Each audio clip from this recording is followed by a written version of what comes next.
God, not you again, Jack. Afraid so. You'd think the writer and directors would be more imaginative. I suspect imagination isn't their strong suit. That's why they keep casting us together. So bloody predictable. People will start talking. You know what this village is like. That's a bit of a long bow. Just because we end up man and wife in every play, if you follow that logic, everyone in the village is pretending to be someone they're not. I rest my case. Hello. I'm so pleased that you are performing in my play. You are both perfect. Oh, yes. No problem.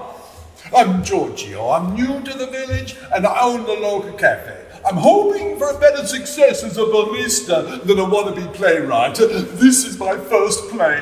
Now look, I need you to go through these scripts. I'm going to go and close up the cafe. I won't be long. You have a read through here. You got plenty of time till curtains up. Not till 5. I'll be back. Sure. Oh, you are naughty sending him up. Not at all. It's that Italian thing, don't you think? Although my bet is that Giorgio was born playing George. He's never set foot beyond the Southern Highlands. Okay. We're playing a couple called Laura and Bruce. How funny. Jesus, maybe we should change the names. The audience will have heart attacks. Or fits of giggles. Actually, I quite like the idea of playing characters with the same names as your wife and my husband. It's a dangerous game, Sally. How many times have we been married? Too many. That first play we did, that dreadful piece, remember? I was a wife beater. You were rather good, as I recall. Though I preferred you acting that bloke with dementia. You were awful to me in that one, feeding me food I hated and turning on TV programs I loathed. Just getting my own back for years of neglect. Come on, we better read this one. See what our local barista has in store for us. Something delicious, I trust. Bruce is in the driver's seat of his car. Laura gets into the passenger side. They kiss. That's a bit racy for crash test. It'll be a chaste kiss, on the cheek. Bruce, darling, I've only got half an hour. I had the most terrible time getting away at all. I think Jack is getting suspicious. Jack? As in me, Jack? That's what it says. Perhaps Giorgio thinks that when you cast a play, you keep everyone's name the same as the actors. Read on. I say soothingly, you're imagining things. Your husband has no idea. But we're so close now. It won't be long before we can be together. Forever. My dearest Laura. Oh, I get so frightened that something will go wrong. Jack will find out about us. He'll beat you up. He'll tell Sally. Sally? That's my name. Weird. Laura, my dearest one.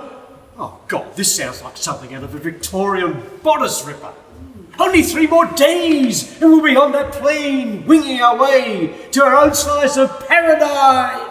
Oh, is this for real? Is this Giorgio fellow trying to tell us our spouses are having an affair and are on the verge of leaving us? Oh, don't be so ridiculous. It's a silly coincidence. Bruce adores me. And besides, he'd never fall for your Laura. She's not his type. What do you mean, not his type? Well, she's too, alternative. Those homespun clothes, no makeup, grey hair. He hates grey hair on women.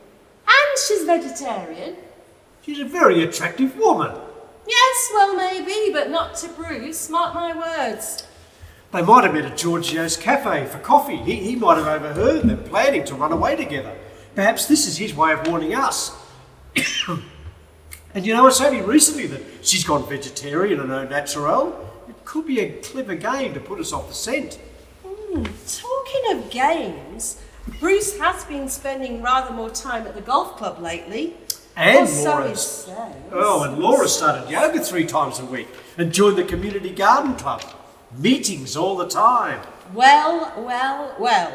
Your devoted wife with her staunch Catholic views on sticking together till death do you part is not quite such a saint after all. If they are having an affair, think of how that changes things for us. Yes, it does rather, doesn't it? Getting a divorce would be so much easier and less tricky than committing murder. You're forgetting something. I am? The money. If we stick to our original plan of staging their accidental deaths, we get the life insurance, all their super and the houses. Divorce is costly. All we get is 50% of the assets if we're lucky. You can forget the life we promised ourselves. We'd probably end up stuck here in this gossipy village, living on the wrong side of the railway tracks. But if we got caught, we'd spend the rest of our lives apart, in separate prison cells. Oh, we won't get caught. The plan is perfect. After we've killed them, in what appears to be a murder-suicide pact, we'll separate for 6 months until the rumour mill dies down. I'll go away somewhere, and when I return, we can be seen consoling each other in our grief, which will lead to love and eventual marriage. Stop it, Sally. That joke is getting tired. It's not a joke. You know as well as I do, we'd no more kill our spouses than... Leave them? Well, in time, Sally, when the time's right. Oh, if Giorgio's play is anything to go by, that moment may have come for God's sake. He's suggesting that your Laura is having it off with my Bruce. Even more reason to stick to our guns and be rid of them both. And get rich into the bargain. We're getting ahead of ourselves. We should keep reading this play. It might have more clues. They might end the affair, or it might be a mistake, a mix-up. Let's not jump to conclusions. I mean, Laura? I can't possibly she be so disloyal. I can't wait for the day when we can stop hiding our love and I can leave that awful husband of mine. People think he's so charming and funny. If only they knew.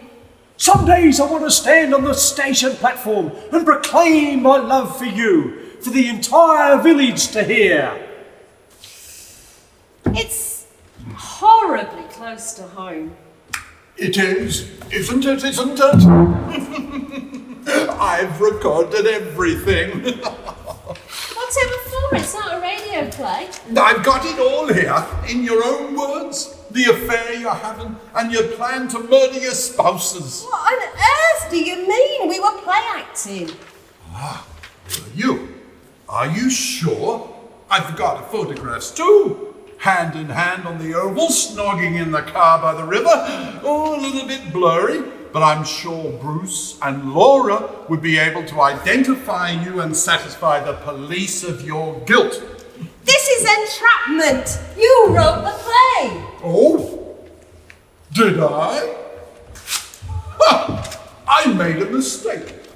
Here is your script for today. A slapstick comedy about two hapless villagers who become victims of mistaken identity. Why? Because my friend Jack asked me to. You bastard! You weak, lily-livered bastard! I wouldn't marry you if my life depended on it. Thanks, Giorgio. That was a narrow escape. I owe you one, mate. Oh, we did well, didn't we? Acting was good.